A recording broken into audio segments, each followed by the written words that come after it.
Hello friends, this is a short conceptual video related to the process of recharging. Even as we charge our mobiles, we call it charging or we can call it recharging.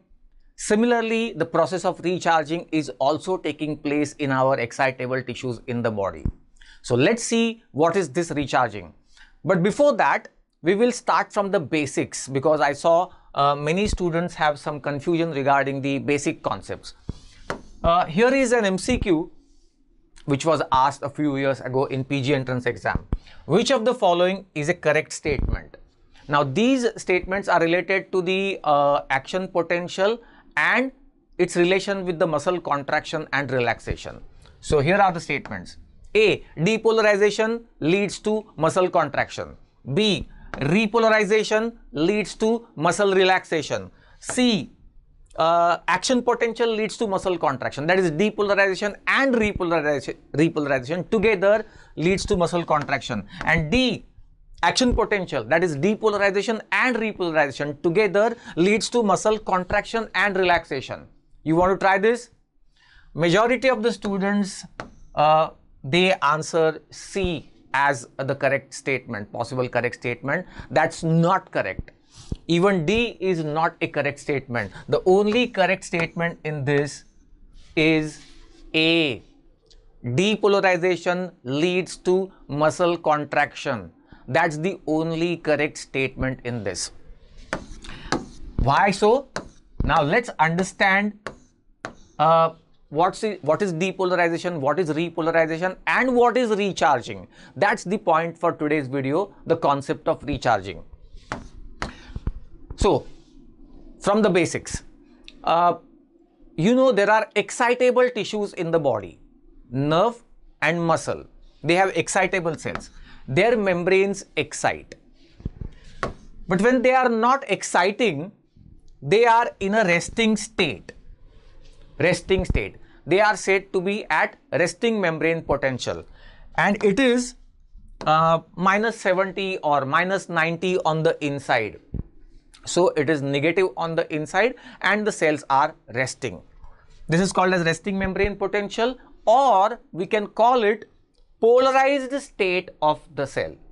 Yes, more negative on the inside compared to outside. So is a polarized state of the membrane. In a way, it is a polarity, more negative on the inside. Now, when this polarity gets disturbed,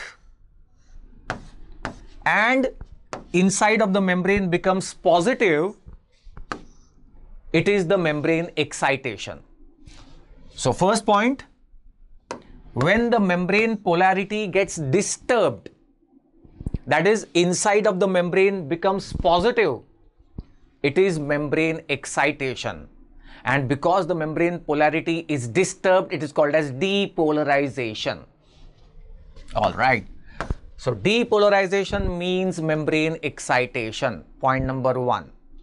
Many people wrongly assume that action potential is membrane excitation. Well, that's only partly correct.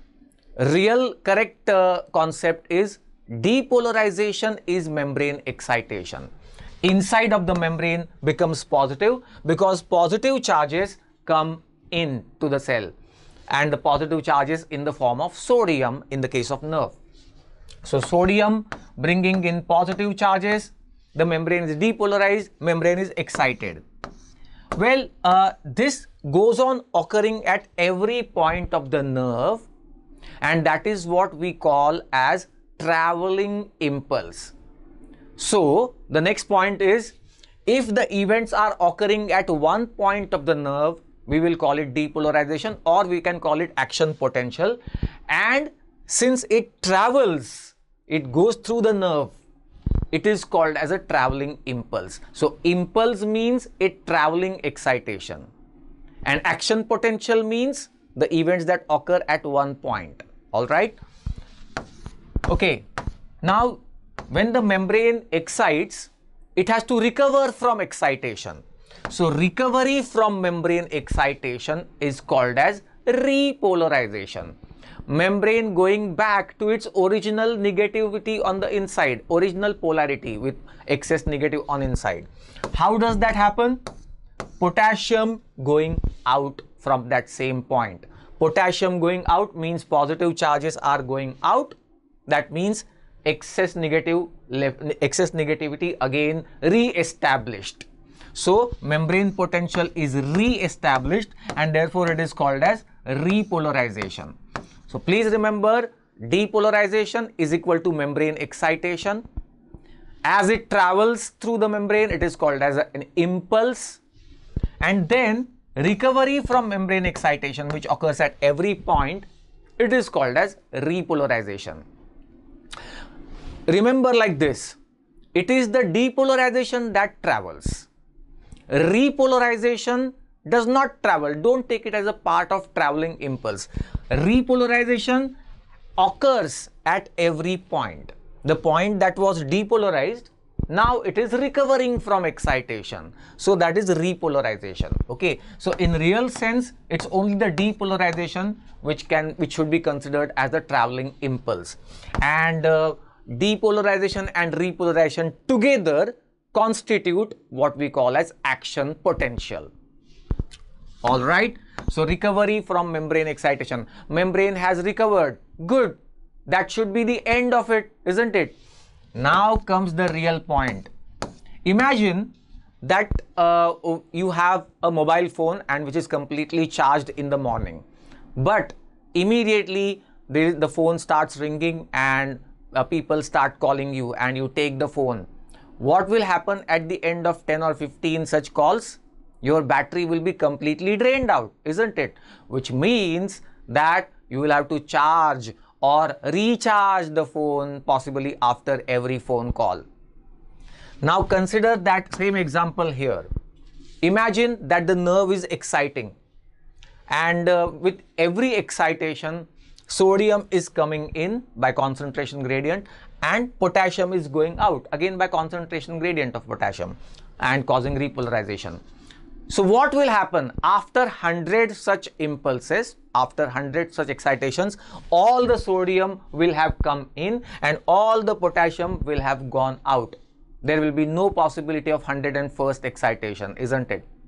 So therefore what happens is, after every excitation of the membrane, there has to be recharging.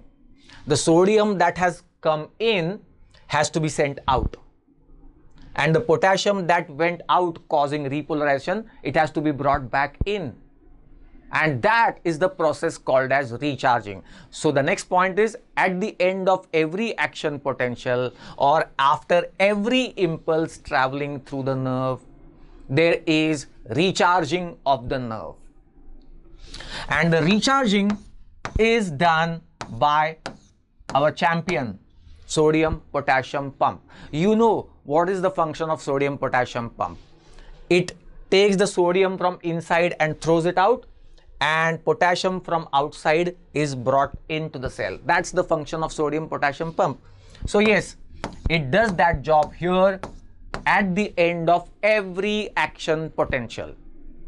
Once the action potential is completed, the sodium that has come in for depolarization, it is thrown out, and the potassium that went out for repolarization, it will be brought in. That's the process of recharging, in a way re-establishing the concentrations of sodium and potassium, re-establishing the concentrations of sodium and potassium so that the nerve can keep on sending the impulses. So that's the concept of recharging. The 2 points that you should understand is, it occurs one is that it occurs at the end of every impulse, every action potential, and it sends the ions back to their original positions so that the nerve is recharged again for the next impulse. It will be ready. So that's the short little concept of recharging. It has its application in the clinical terms. For example, next video is going to be on Stokes-Adams syndrome, and for that we are going to require this concept. So next video, watch out for the next video, Stokes-Adams syndrome, and how recharging is absolutely necessary over there.